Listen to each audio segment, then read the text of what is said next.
안녕하십니까? 글로벌 시대의 한국문학 강의를 맡은 인천대학교 국어교육과 우신영 교수입니다. 오늘은 한국문학을 관통하는 4개의 키워드 중 두 번째 키워드였던 환상에 대한 두 번째 시간입니다. 여러분, 지난 시간에 우리 어떤 것들을 공부했었는지 기억나시나요? 맞아요. 내 마음속의 도깨비라는 제목의 수업을 함께 했었죠. 한국 전통 설화 속에 다양한 도깨비들의 특징과 유형, 그리고 드라마 도깨비로의 변용 과정을 공부했습니다. 오늘은 예고했던 대로 한국 문학 속 귀신과의 러브스토리를 살펴볼 텐데요. 주로 김시습의 금오신화에 수록된 만복사 저포기와 이생규장전이라는 소설을 중심으로 공부하게 될 거예요. 먼저 이 두 작품이 수록되어 있는 금오신화의 저자 김시습에 대해 알아볼 필요가 있을 거예요. 김시습은 알려진 대로 한미한 집안 출신입니다. 하지만 어릴 때부터 신동으로 유명해서 장래가 촉망되는 문인이기도 했죠. 전해지는 이야기에 따르면 3세부터 집안 어른에게 글을 배워 한시를 지을 줄 알았다고 해요. 그가 5세가 되었을 때는 이미 신동이라는 이야기가 세종에게까지 알려졌다고 합니다. 세종이 승지를 시켜 김시습을 시험해 보고는 장차 크게 쓸 제목이라며 감탄했다고 해요. 게다가 어린 시습에게 열심히 공부하라고 선물까지 내렸다고 하네요. 그래서 그의 어릴 적 별명이 5세였다죠. 하지만 이 빛나는 유년기가 김시습 인생의 마지막 클라이막스였습니다. 의심 없이 출세의 탄탄대로만 밟을 줄 알았던 그가 세조의 왕위 찬탈 소식을 접하게 됩니다. 그는 비루한 정치 현실에 절망하고 세상으로부터 등을 돌려버립니다. 그 좋아하던 책들도 불사른 후 끝없는 방랑을 시작하게 되죠. 그러다 경주 금오산에서 그가 쓴 책이 바로 이 금오신화입니다. 금오신화는 한국 전기체 소설의 효시라고 할 수 있습니다. 이생규장전, 만복사 저포기, 취유부벽전기, 용궁부연록, 남념부주지 등 5편이 수록되어 있죠. 원래는 이 5편이 전부가 아니었을 것으로 추정됩니다.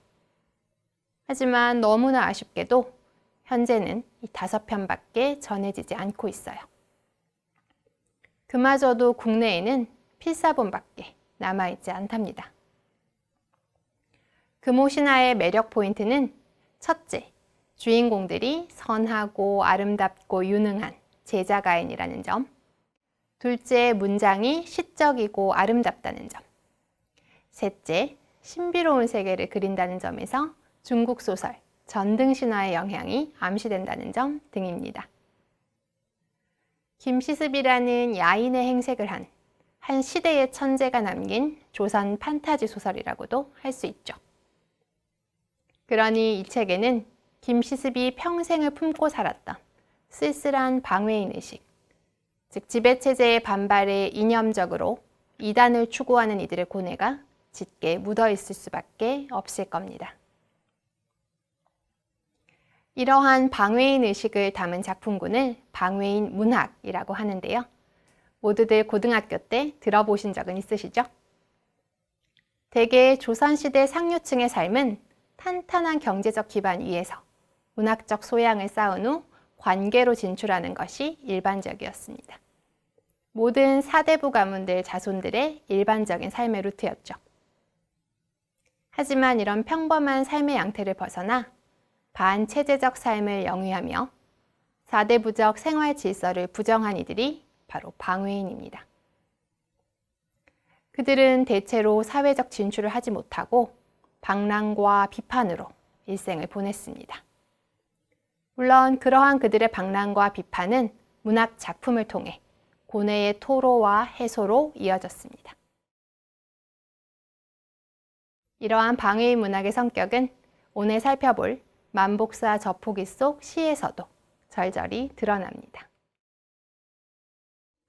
한 그루 백꽃이 외로움을 벗하고 가련하게도 달 밝은 밤을 외롭게 보내는구나. 청년은 고독한 창가에 홀로 누웠는데 어느 곳 아리따운 사람이 봉황의 퉁소를 불어줄까. 짝을 그리는 양생의 시이긴 하지만 때를 만나지 못한 인제 김시습의 목소리로도 읽히는 것은 왜일까요? 이 아름다운 한 시 속에 김시습의 목소리가 묻어난다고 생각되는 것이 저뿐만은 아니겠죠? 시 속의 청년이 양생인 동시에 김시습이기도 한 듯합니다. 참고로 김시습 외에도 남효온, 홍유손 등이 비판적 발언과 분방한 행동을 하면서 방해의 문학을 전개했습니다. 남효온이 지은 육신전은 사육신 사건을 정면으로 다룬 열전 형식의 전기입니다. 그럼 여기서 첫 번째 질문을 던져보겠습니다. 외로운 양생의 처지와 김시습의 방해인 의식 사이에는 구체적으로 어떤 관련이 있을까요? 이에 대한 답을 찾기 위해 만복사 저폭이라는 이 아름다운 이야기의 구조를 좀 더 촘촘히 살펴보도록 합시다. 먼저 이 이야기의 히어로는 양생입니다. 이 남자는 절에서 기식하며 짝을 만나고 싶어 애태우는 외로운 남자입니다. 짝을 찾지 못한 그는 자포자기의 마음으로 어느 밤 부처님과 저포놀이를 하게 됩니다. 부처님 한 번, 양생 한 번 이런 식으로 혼자 게임을 한 거예요. 그리고 부처님이 지시면 제게 고운 짝을 내놓으라고 고집을 피웁니다. 감히 부처님과 한밤에 게임을 하다니 참으로 불경스럽고도 흥미진진하죠? 하지만 부처님의 뜻인지 양생은 이 게임 끝에 아리따운 하씨를 만나게 됩니다. 그리고 그 하씨와 행복한 연을 맺게 되죠. 하지만 행복도 잠시, 양생은 기막힌 사실을 목도하게 되는데요. 바로 이 사랑하는 하씨가 전란에 희생된 귀신임을 알게 되고 맙니다. 그리고 큰 충격을 받은 양생은 하씨의 처지를 통해 많은 것을 느끼게 됩니다. 단순히 그녀가 귀신이었다는 사실에 놀라기만 한 게 아니라 세상과 욕망 사이에 근본적인 부조리를 자각하게 된 거죠. 이러한 세계의 부조리를 자각하고 난 후 양생은 다시 이전의 삶으로 돌아가지 못합니다. 이미 그는 생의 허무함을 뼛속까지 절감했거든요. 결국 그는 속세와의 연을 끊고 모든 가산을 정리한 후 입산하게 됩니다.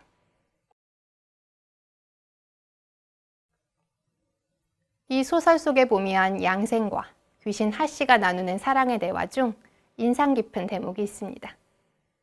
양생이 묻습니다. 그대는 어떤 사람인데 홀로 이곳에 왔어? 하씨가 왜 이 장소에 그리고 양생 앞에 나타났는지 그 까닭을 묻는 질문인데요.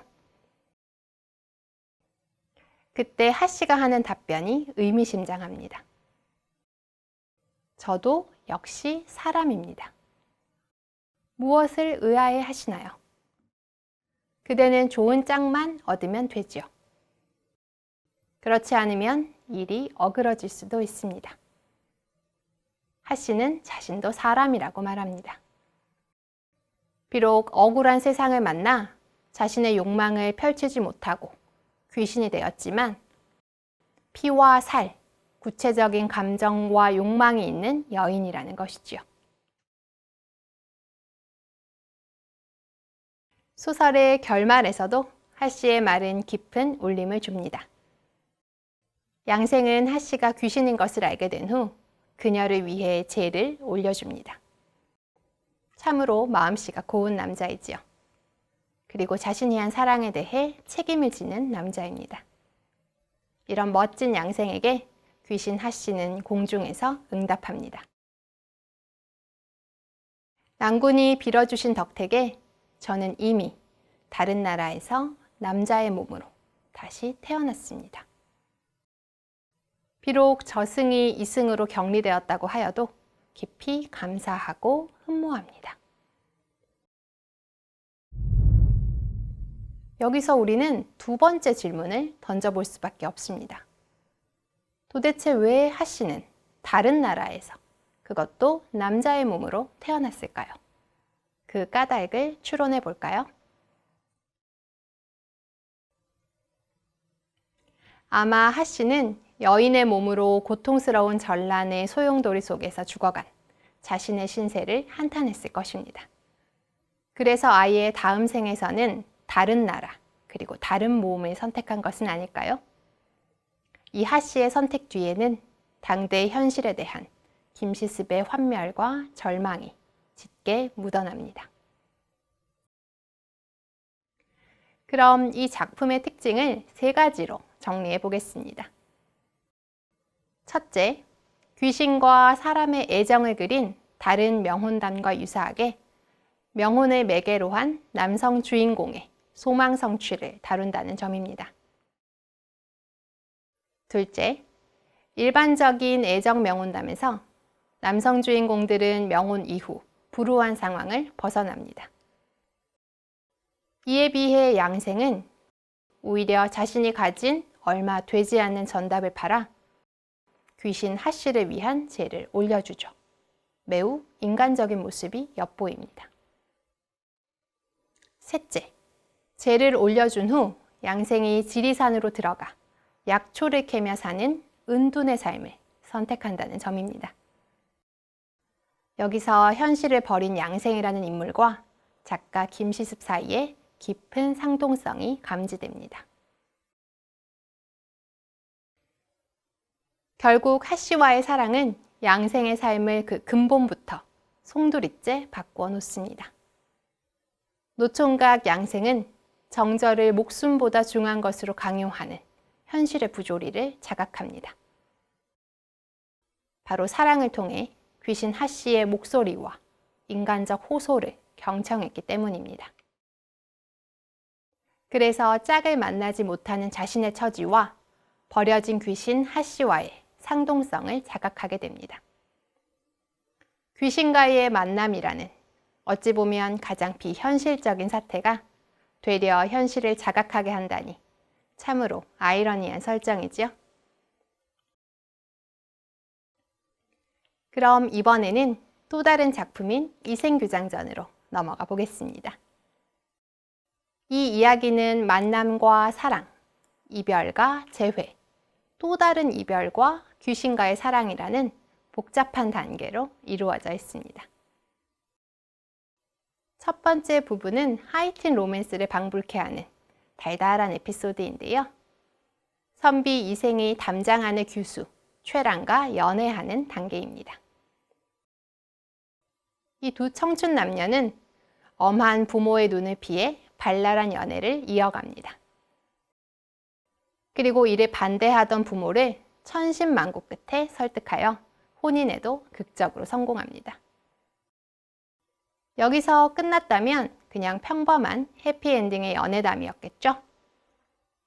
하지만 날벼락 같은 전란이 일어납니다. 이 전란은 단지 사회적 비극일 뿐만 아니라 개인의 삶까지 박살내 놓는데요.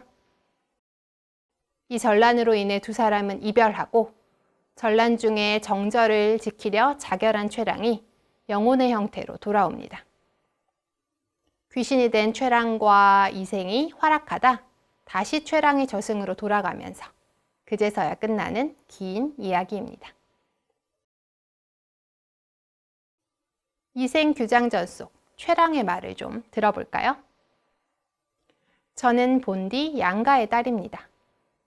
어려서부터 어버이의 가르침을 받들어 자수와 재봉에 힘쓰고 시서와 인의의 방도를 배웠습니다. 오로지 규문의 법도만 알았으니 규문의 경역 바깥에서 배워야 할 일들을 어찌 알았겠습니까? 최랑은 자신이 뼈대에 있는 가문의 조신한 교수임을 강조합니다. 배운 것은 자수와 재봉 같은 부녀자의 덕이었고 어버이의 가르침에도 충실했다는 것이죠. 하지만 이러한 규문의 법도조차도 막을 수 없었던 인간적 감정이 있었으니 바로 그것이 이생에 대한 사모의 정이었습니다. 문장이 이어집니다. 그런데 그대께서 붉은 살구꽃이 핀 담장안을 한번 엿보시자 저는 스스로 푸른 바다에서 캐어올린 구슬을 드렸죠. 자신의 아름다움과 재주를 붉은 살구꽃으로 상징하고 있네요. 이생이 최랑의 아름다움을 알아보자 최랑도 이에 화답하여 구슬로 상징되는 자신의 사랑을 되돌려 주었습니다. 즉 그녀는 양갓집 교수에게 요구되는 엄격한 규범을 박차고 나가 구슬로 표상되는 애정을 이생과 나누었죠. 참으로 당차고 멋진 캐릭터입니다. 그런데 그녀는 전란이라는 그녀 자신의 잘못이 아닌 횡액을 마주하게 됩니다. 거기다 연약한 몸으로 겁탈의 위험에 처하게 되고 결국 자결을 택하고 맙니다. 하지만 귀신이 된 그녀는 자신의 선택에 대해 묘하게 회상의 말을 남깁니다. 진흙탕에서 육신이 찢김을 스스로 택하였습니다. 그건 정말로 천성이 그렇게 한 것이지 인정으로는 차마 할 수 있는 일이 아니었다고요. 즉 인정으로는 차마 못하는 참으로 몰인정한 일이 자신의 자결이었음을 토로하고 있습니다. 여기서 세 번째 질문을 던져볼 차례입니다. 최랑은 홍건적의 난이라는 사회 역사적 위기 상황으로 인해 죽음을 맞게 됩니다. 이러한 상황과 정절이라는 이념으로 인해 최랑이 죽는 것으로 작가 김시습이 설정한 까닭은 무엇일까요? 제 생각은 이렇습니다. 아마도 작가는 최랑의 죽음을 통해 목숨과 정절, 양자의 선택을 강요받는 부조리한 현실을 지적하고 싶었던 것은 아닐까요? 작가는 죽은 아내와의 재회라는 환상적이고 신비로운 대목을 형상화하면서 여러 가지 기법들을 동원합니다.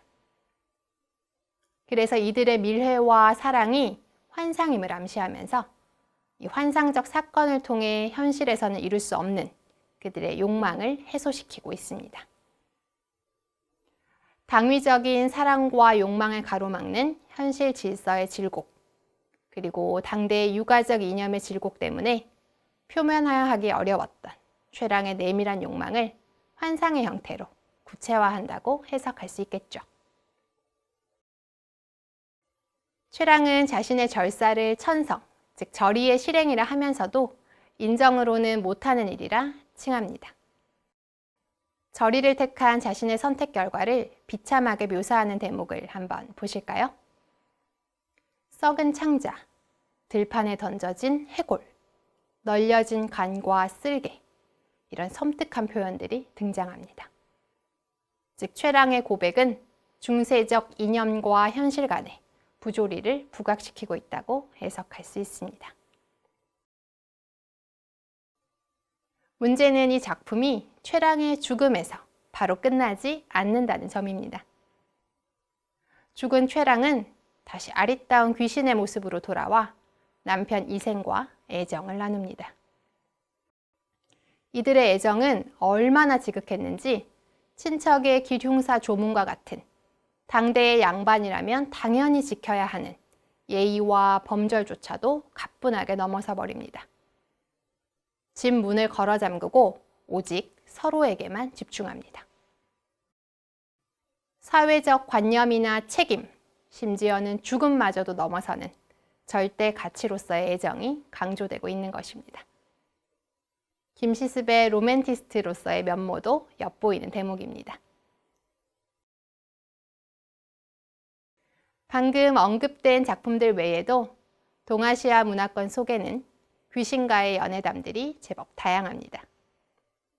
하지만 다양한 와중에도 국가별로 약간씩의 개성들이 있습니다.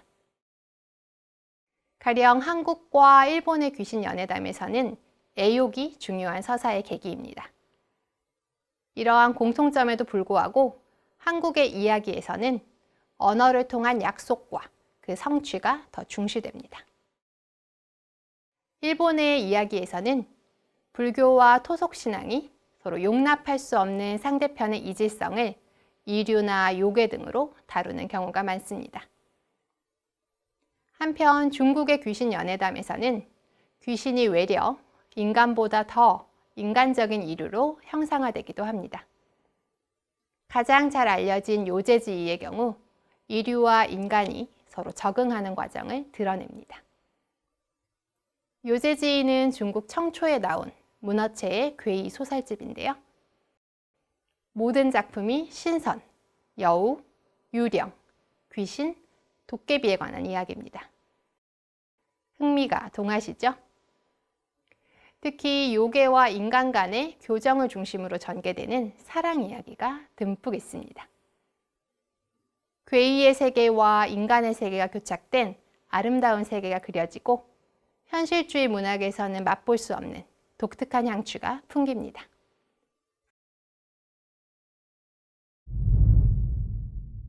여기서 네 번째 질문입니다. 동아시아 문학문화권 속에는 유사하고도 조금씩 다른 귀신과의 연애담이 존재하는 것을 방금 공부하였습니다.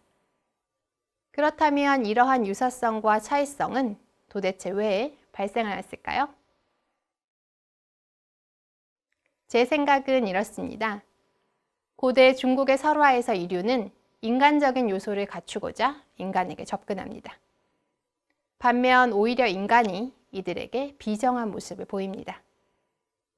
이는 서로 낯선 존재들 사이에 이루어졌던 인간적인 것에 대한 고민과 갈등의 깊이를 노출합니다. 그런가 하면 요제지의 애정담은 이류가 인간 사회에, 인간이 이류 사회에 적응하는 과정을 각각 보여줌으로써 이 고민이 바람직하게 해결될 단서를 시사하고 있습니다.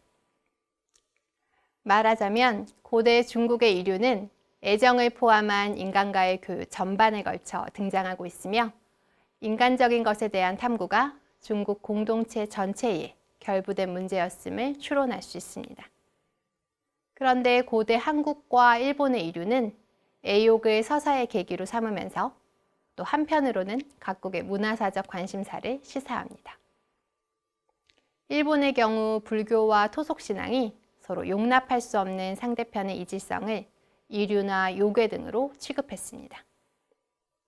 한편 한국은 이류와의 관계에서 언어를 통한 약속과 그 성취를 중시하고 있습니다.